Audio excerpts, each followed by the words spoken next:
Cancer, hi, welcome to Mr. Queen PH. At ito ang inyong weekly reading for February 10 to 16, 2025. If you're interested in private readings, meron tayong link sa description at sa pinned comment.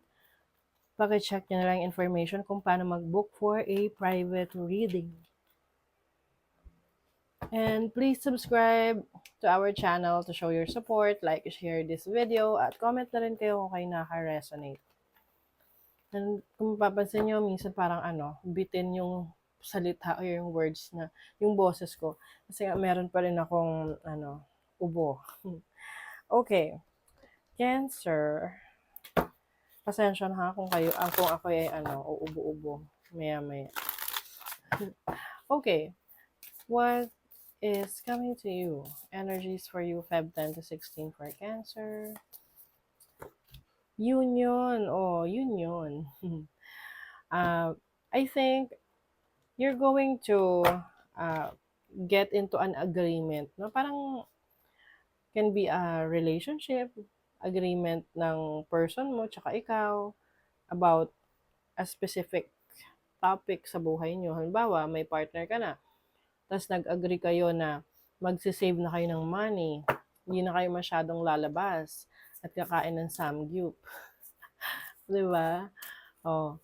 Or any agreement, pwedeng sa trabaho, meron kang bagong work, trees, community, ayan. So, yung iba sa inyo, you are gaining a lot of attention sa community ninyo or very busy ka rin na pag nagsaserve sa yung community. Pwedeng kayo ay into government, politics, or you are, yung mga nasa, yung mga tawag dyan, yung mga nasa foundation, mga volunteers, ganyan. And I also see you growing your community. So, let's say, online community. Kung meron kang TikTok, Facebook, or kung anumang social media platform, it is growing. You have hungry ghost, fear, o meron kang takot. Bakit? Natatakot ka saan? What is this?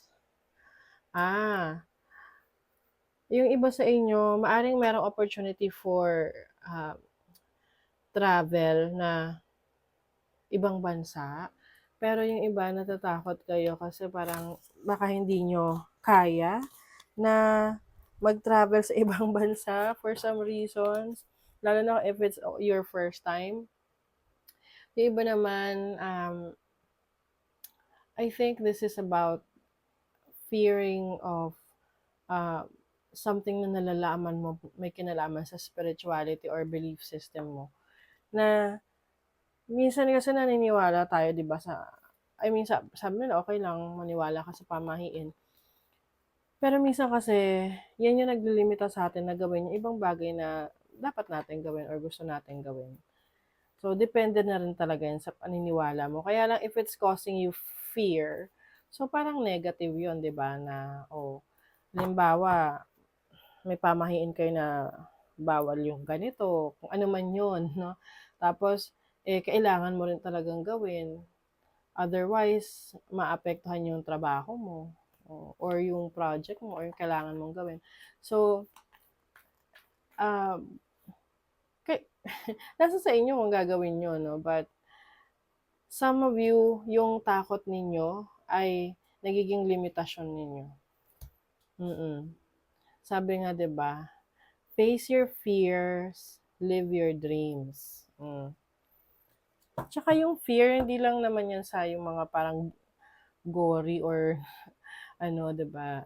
Something na graphic na nakakatakot. It's also about, fear of being seen, fear sa camera. Halimbawa, gusto mong mas lalong mag-grow yung community mo, gusto mong, kung dati hindi ka masyadong maharap sa camera, gusto mo na ngayon humarap sa camera, you are content creator, ganyan.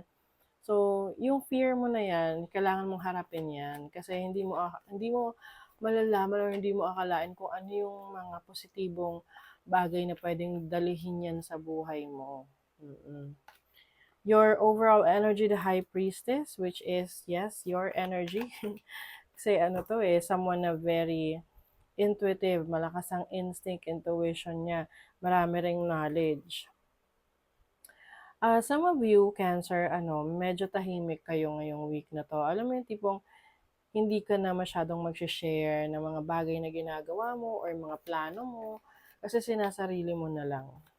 Your challenge is the Queen of Wands. So, I think ang isa sa challenge sa'yo is inspiration. Saan ka makakakuha ng inspiration para mag-take action ka na doon sa mga goals mo, sa mga plano mo, at masimulan na yung gusto mo. Kasi nga, ayan o, merong pumipigil sa'yo which is yung takot, no, or yung doubt mo sa sarili mo.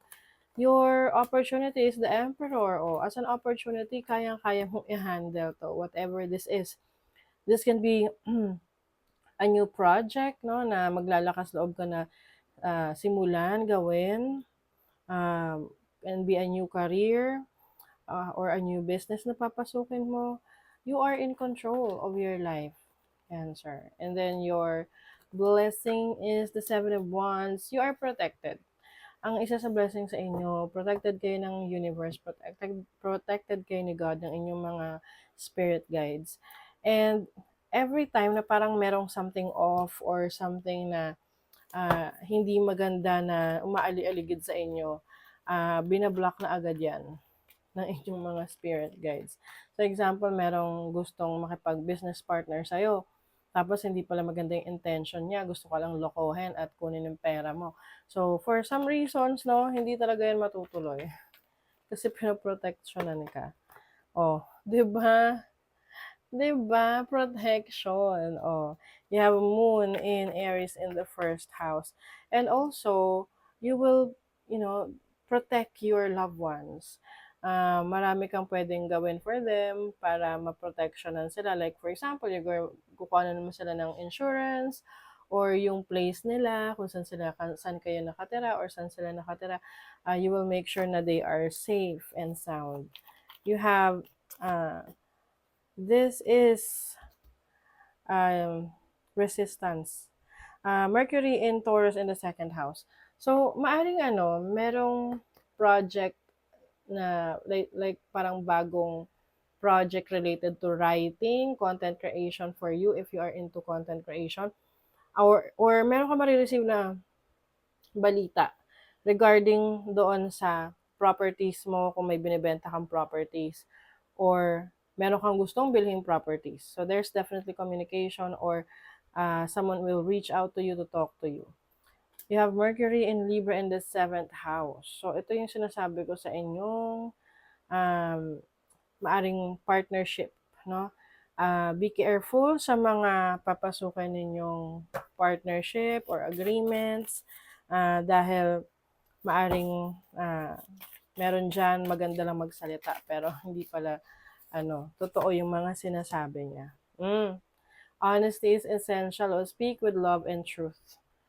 Someone is wearing a mask. So, be vigilant, Cancer, kung meron man kayong ka-deal or kausap, whether this is romantic or sa trabaho or sa business na parang medyo doubtful kayo. So, if you feel like parang something is off, then be careful, okay?